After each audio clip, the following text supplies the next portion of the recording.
Hey, it's Coastal Sailing, and I'm going to show you the car keys method so you can teach it to your Boy Scouts. You said they're having trouble with the bowline.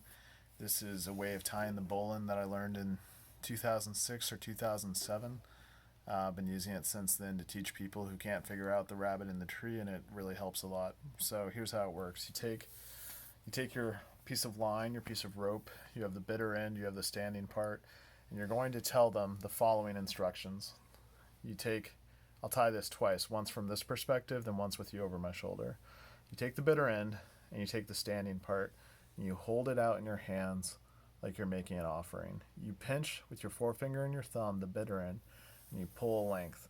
When you teach it to them, have them pull a long length. This is going to be the loop of the knot, and it doesn't matter if it's short, they can get jammed up, so it's better to pull a long length. So now you have a long length.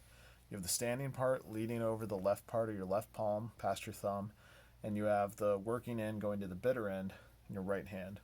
You pinch the bitter end between your forefinger and your middle finger, and then you take the standing part and you kind of loosely hold it in your left hand, again, with the standing part going past your thumb out.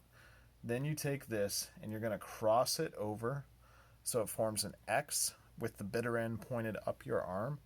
You cross it over the standing part like so, and you take your thumb and you pinch the standing part to the bitter end. Now you have a crossing shape in your palm, holding it, bitter end, and you take your fingers and you, like you're starting a car key, you, I bet kids don't know this anymore. Cars have push buttons. Anyway, you twist it through your hand. You loosely hold the standing part with your thumb to give you something to twist against, but they twist through and they make this twisting motion with the wrist. And when you do that, holding the standing part again with your thumb, both thumbs, and you twist, what it leaves you with is you have the shape of a bowline with now the hole, as it were, in the traditional construction and the rabbit already coming up. And then you just, go behind meaning away from you, up in front meaning towards you. You go behind the tree, back down, here's your tail, here's your bowline. So again, to show you that one more time, I'll do it this way and then I'll have my wife hold it over my shoulder. So you take your line, you have the end you're going to tie the bowline with, the working end, the bitter end, holding your hands like you're making an offering.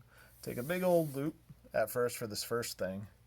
Then coming back here, you pinch the standing part with your left thumb. With your right hand, you take the bitter end, you put it between your index finger and your middle finger, hold it, put it over, and then with your thumb, grab the standing part to the working end, make a twisting motion, and you have the knot with already the loop preformed. You can finish and do the tail. Over my shoulder,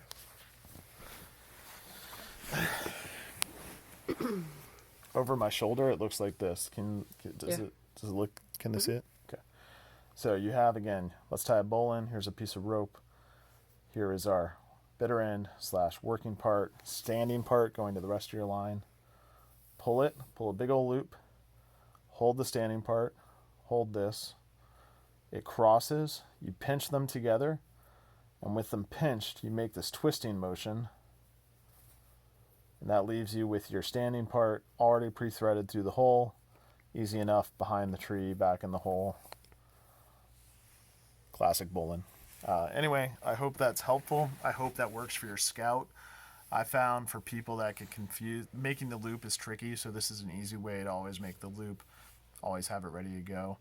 Let me know if it works. I'm sure other people have mentioned this method by a different name. I call it the car keys. Yeah, thanks.